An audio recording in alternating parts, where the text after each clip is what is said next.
On this edition of the Cronkite Sports Report, ASU shocks the nation by winning the Big 12 championship in football. Women's volleyball adds to the list of Sun Devil titles by taking home the conference championship under second-year coach J.J. Van Niel. And ASU dominates in the pool, winning 2 Big 12 titles. We're swimming into victory lane on this edition of the Cronkite Sports Report.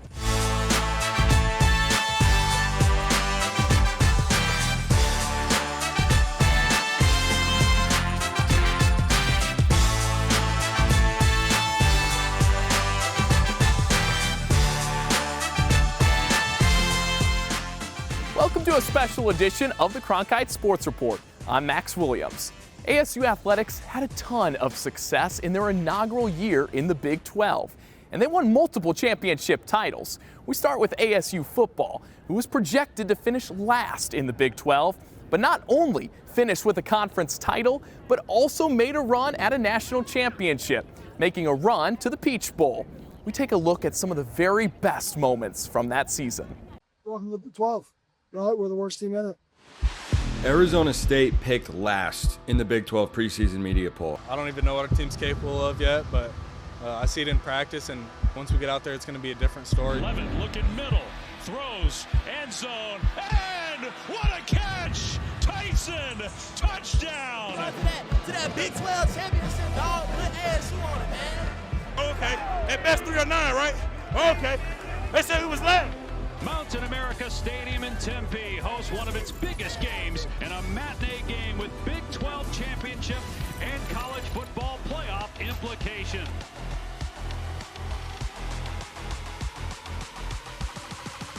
Intercepted. It's picked off by Javen Robinson heading down the near sideline, and Robinson is dropped down inside the 10-yard line. The biggest play of the day, maybe the biggest play of the season.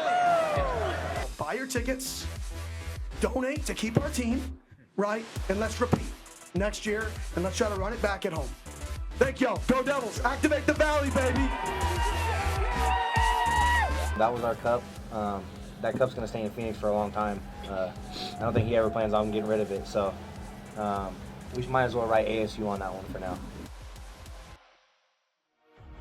The wildly entertaining and unpredictable Big 12 has a champion to crown, and AT&T Stadium is where we're going to decide. Number 15, Arizona State. Number 16, Iowa State. 2 10-win teams looking to make history. A spot in the college football playoff awaits. Here is Scadaboo, and this is exactly what he does. How did he stay on balance there? Look at him go! Scadaboo inside the 30. Another blitz coming. He goes to the end zone, looking again for Guillory, and he makes the catch. Xavier Guillory, how about that? Levitt drops back, pitches out to Scadaboo. He's got blockers in front. Across the 30 he goes. He's going to go to the end zone. 15, 10, 5, touchdown ASU. Cam Scadaboo, his 3rd touchdown of the day. Big 12 10s, man, let's go. I think you can achieve anything here. I've always thought that, people have always said this place is a, sleeping giant. Well, you're not a sleeping giant, right, if you never wake up.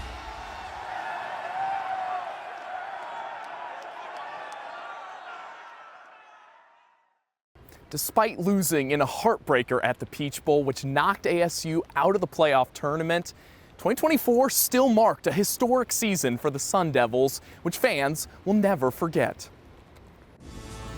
First 11-win season and outright conference title since 1996. First college football playoff appearance and the greatest single-season turnaround in program history, all achieved in just the 2nd year under their hometown leader, Kenny Dillingham. Dillingham has spent a lot of time trying to, as he says, activate the Valley, as he brings the program to both local and national prominence. His challenge now is to keep the momentum going, and our Devin Henderson sat down with the head coach to find out his secret to success. We're here at Mountain America Stadium with Sun Devil head coach Kenny Dillingham. Kenny, thank you for taking the time to speak with us today, and I just want to get straight into it. Last year you came into spring. As you well know, the team was picked to finish last. You were picked last in the Big 12. There was a chip on your guys' shoulder. Now that's a target on your back. You're the Big 12 champions. How has the energy changed in this year's spring versus last year's spring? Yeah, same energy, obviously, except we're toning down some of our veterans who have had a ton of snaps, but I think same energy, same mindset that we had last year, or at least we're trying to. Take me back to that Peach Bowl real quick. I know some of your assistants said that they watched the film 1,000 times over, right? What was that 72 hours right after the game like for you? Did you go home and immediately turn the film back on? Did it take a little bit for it to digest? What was that time period like? Yeah, I definitely watched it over and over again, trying to figure out what I could have done better. That's what I do every game, is I see what I could do better, and watched it on TV, the TV copy, and then watched it on the game again. And then it really took a little bit of time, to reflect on the season. And then after the 48 hours is probably over, go on, move along to recruiting. I'm going to ask a question, not to Kenny Dillingham, the ASU head coach, but teenage Kenny Dillingham, who just tore his ACL at Chaparral High School and is now going to go be the offensive coordinator for the JV team, who just loves ASU football. What does that Kenny Dillingham think about where the ASU football program is here today, just in general? Excited. I mean, no question. Excited for the season. Probably having unrealistic expectations for the guys. Probably one of the people that are on social media or on the boards talking about these crazy expectations, and because that's what fans do. Fans get overly excited, and they're supposed to. So I'm probably doing what everybody else is doing. The coach, Kenny Dillingham, thinks we suck again. So I'm going back to the drawing board saying, man, that was a bad practice today. What are we going to do to be better? You came in that first press conference. It's now a viral clip. Tears in your eyes. You said, this is home. And the next thing you said was, okay, I want to activate the Valley. 2 years later, you have players throwing out the first pitch at the Diamondbacks. You're in the locker room with hockey. ASU hockey made a run. There's 4 or 5 Big 12 champions across the athletic program. How does this become something that is a norm and is sustained, and not something that's just a flash in the pan and a one-year thing? The core to us is the core to us, which is be a good person, make good decisions, and have more fun working harder than anybody in the country. We got to continue those messages, and we got to continue to bring in really good players here that fit that culture. Yeah. And then last question, you talk about bringing in players to fit that culture. How's those recruiting conversations changed, where last year you might have been selling, a promise, versus this year, now you're selling a product. We are the Big 12 champions. We do have that standard. How those conversations kind of changed? Yeah, I never really have talked about results in any bit of recruiting. I always talk about the opportunity here, what the opportunity here is, and what we're looking for. Never really sold anything, don't want to sell anything, don't really try to get kids to commit here. I really just want guys who want to be here. I want guys who are passionate about this place, who walk into the building with a smile on their face, with a joy to go to work and compete. And obviously there's a minimum level of talent, and hopefully slowly the minimum level of talent increases over time. Right, but at that heart, they got to be that 17-year-old Kenny Dillingham who just wants to be here. No question. All right, well, thank you for talking with us. Thank you for taking the time. I appreciate it. Of course, the central factor in ASU's Big 12 championship run was star running back Cameron Scadaboo. The first-team All-American shattered multiple school records. He set new single-season highs in all-purpose yards, rushing yards, total touchdowns, and rushing touchdowns, and broke plenty of tackles along the way, too.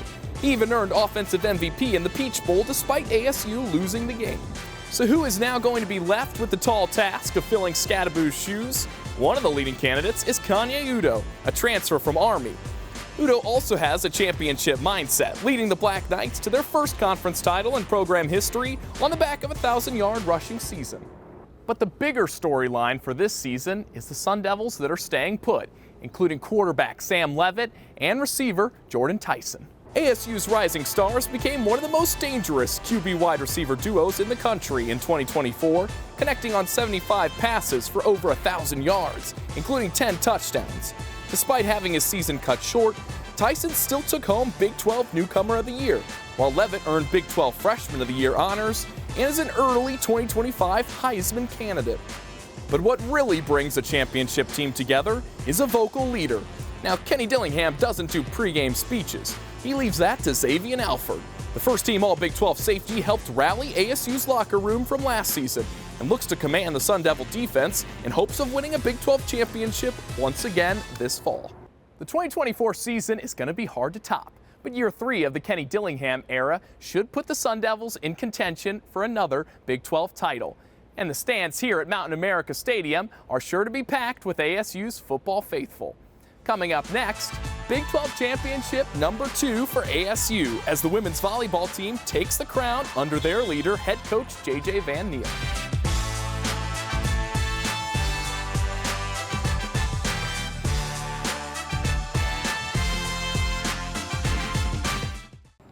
From Mountain America Stadium, now to inside Desert Financial Arena, home of the Big 12 women's volleyball champions. And the Sun Devils are already preparing for next season.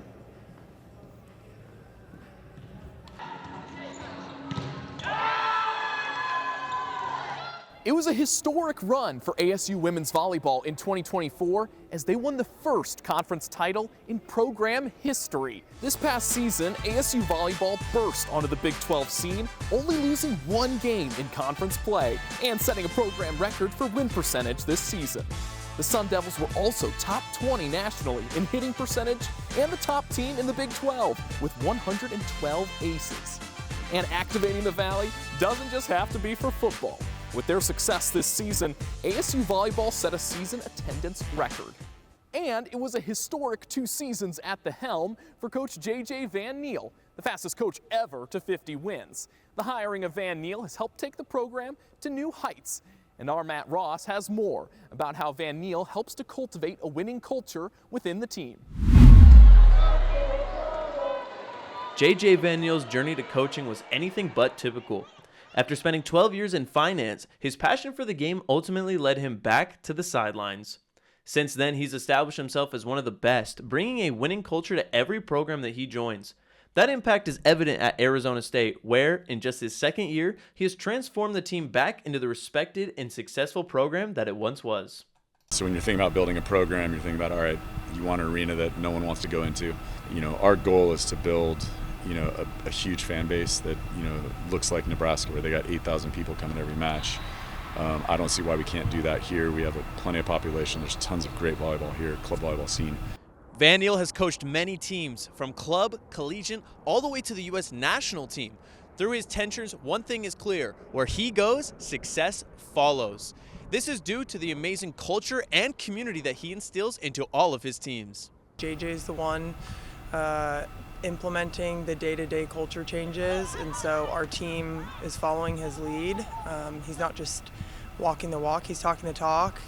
He's investing himself as a head coach into the players, so it makes it a lot easier for us as assistants to do the same and for the players to invest in each other. Van Niel, since being announced as the 9th head coach in ASU's history, has coached 2 seasons for the Sun Devils, boasting a 58-10 record, 2 appearances to the NCAA tournament, and the Big 12 title in the Sun Devils' inaugural season. Players like Jillian Neal believe it's due to the amazing family dynamic on and off the court. He truly cares about you, always going out of his way to make sure that everyone's good with academics, good with personal life off the court, so that we can have high performance and just have a great experience as well, because that's important for him. After the past 2 dominant seasons, the Sun Devils have put the volleyball world on notice. And under J.J. Van Niel, ASU will be a top competitor for years to come. Reporting from Tempe, Arizona, Matt Ross, Cronkite News. We should note that Van Niel has won several awards, including 2023 and 2024 AVCA Region Coach of the Year, 2024 Big 12 Coach of the Year, and 2023 Pac-12 Coach of the Year. His rapid success in Tempe earned him a contract extension this spring that will keep him at the helm of the Sun Devils women's volleyball program through 2029. I'm now joined by our volleyball analyst, Matt Ross, next to me. And Matt, in that last story, you spoke a little bit about the winning culture that Van Niel brought to this program. ASU was already predicted to be a top 3 team in the conference, but was it that culture that really helped them win it all? There's no doubt. When Van Niel came to Arizona State was in the Pac-12, and he made it very clear from the jump that the goal for ASU is to win a national title, not just a conference title. And they brought that exact same energy to the Big 12, saying, we want to win it all. And they made a statement in their inaugural season. But it also came down to the players. They had 4 Big 12 all-conference players with Jelly Sear, Claire Jeter, Mary Schroll, and Argentina Ung. They were difference makers on the court every single night for Arizona State. It really helps when you have a roster with a lot of good players, but now Van Niel's got a big challenge ahead of him because he has to replace that entire starting lineup. What is this team going to look like for next season, Matt? Between 2 trips to the NCAA tournament, Van Niel has made ASU a destination for transfer portal students and also just for recruiting. They have a great outreach in Arizona, getting from all the different clubs here as well as nationwide. Players are now looking at Arizona State as a go-to destination for women's volleyball. And speaking of go-to destinations, there are a lot of powerhouses in the Big 12 Conference. What does the competition look like in this new environment for ASU? Well, Arizona State knew it was going to be a challenge coming into the Big 12. There's teams like Kansas, Utah, and Baylor that are always making the NCAA tournament. So it was definitely going to be a challenge for them, but Van Niel comes into every single game well prepped, getting his players well prepped and game planning around every single team that he comes across. So when they came to the Big 12, they knew they were ready for a fight. And yeah, Coach Van Niel has had a ton of success with this program. But Matt, you're with the team day in and day out. You know how these players think. How badly do they want to win at that next level, that national level? The players have made it very clear that they want to be known as a school that can compete for a national title every single year. And going from back-to-back appearances in the NCAA tournament, they know that they can be that team. You know, especially with top to bottom coaching staff at Arizona State, they know they can reach that next level. It's just about winning games now. Thank you so much for joining us, Matt Ross. We look forward to how the team will look next season. With a solid foundation, ASU women's volleyball looks to continue to raise the bar and make sure that the team is perennial contenders in the Big 12 Conference and in the NCAA tournament. When we come back, we head out to the pool, where ASU won 2 conference championships in men's and women's swim and dive. Stay tuned.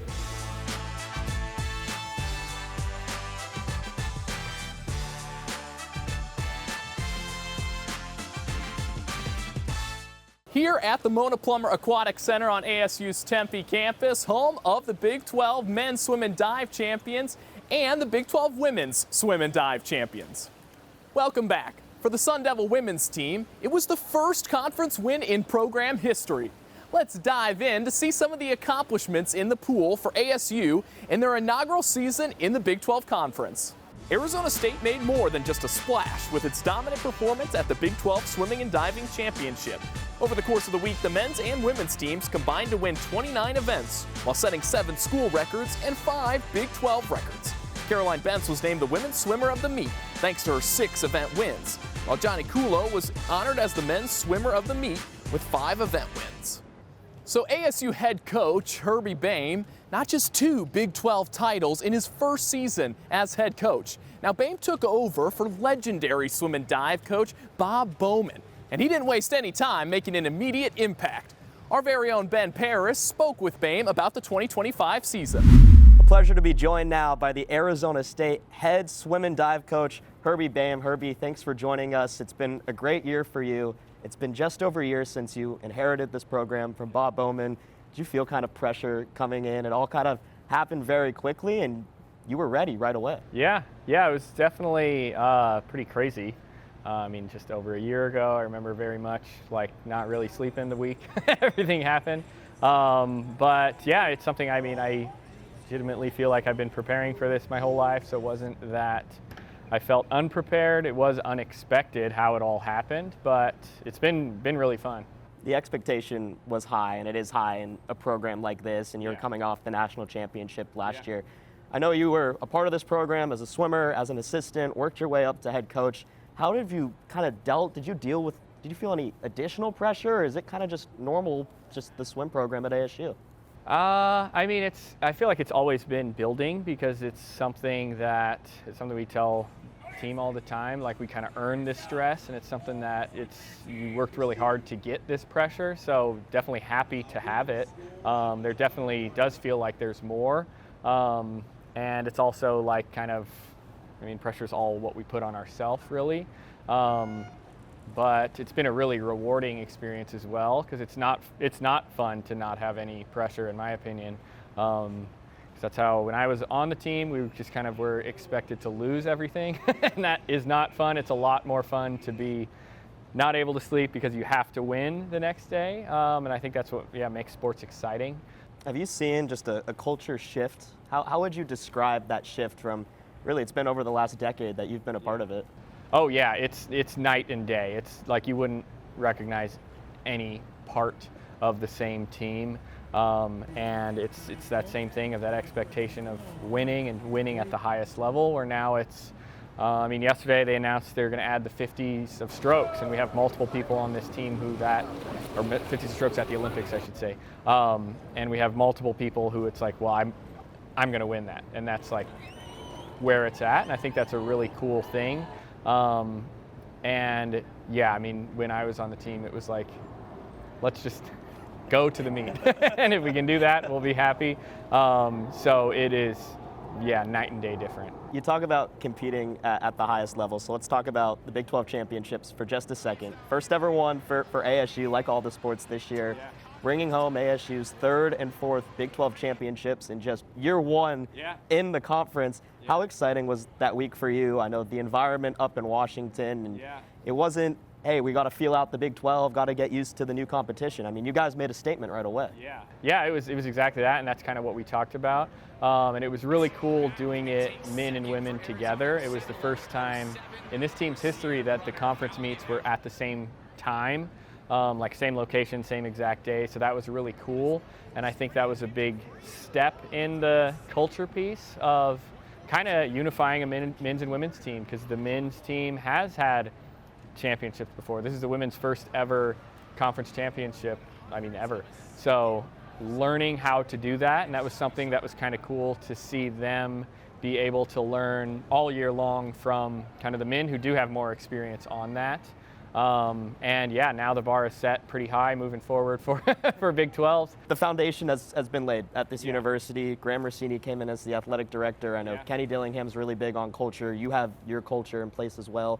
How supported have you felt, one, from the overall administration, but really how exciting is it to be a head coach at this university right now where the athletic department's buzzing, Tempe is buzzing? How much fun is that? Yeah, it's incredible. I mean, it's like literally, like, I'd say a dream come true, but it's almost better than a dream come true, because it's like all of the pieces are fitting together, and I would go beyond just the athletic department, and also Michael Crow's support to athletics has been really cool to see.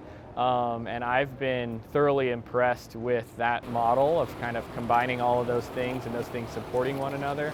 And at a time where there's a lot of fear and a lot of uncertainty as to what's coming next, like knowing we've got a whole place that's doing everything they can and actually making really good decisions to increase the longevity of these sports and make it to where I don't feel any fear in that sense of things moving negatively. So it's, which, like I said, there's a lot of places across the country that are feeling that. So we're certainly lucky to just have the leaders in place and have the whole community kind of bought into what we're doing and being excited about doing it. Well, Herbie, we thank you a lot for your time today. Congratulations on a great season, Big 12 champs. He was named earlier this month the Big 12 Men's Head Coach of the Year and the Women's Co-Head Coach of the Year. So congratulations on all of your accomplishments this year. Thank you so much. Yeah, appreciate it. At the NCAA Championships, the Arizona State men finished 6th to secure their 4th top 10 finish in a row, while the women were able to finish in 19th, their best result in 13 seasons. Shortly after the season, Ilya Karun was named the Big 12 Men's Swimmer of the Year, while Julia Ullman was recognized as the Women's Freshman of the Year. When it was all said and done, 50 ASU swimmers received all conference honors. ASU men's and women's swim and dive are sure to compete again next season for a 2026 Big 12 title, and they'll be looking to make waves in the NCAAs as well. When we come back, the future of ASU athletics is bright. How one key move may help elevate another Sun Devil squad to Big 12 title aspirations.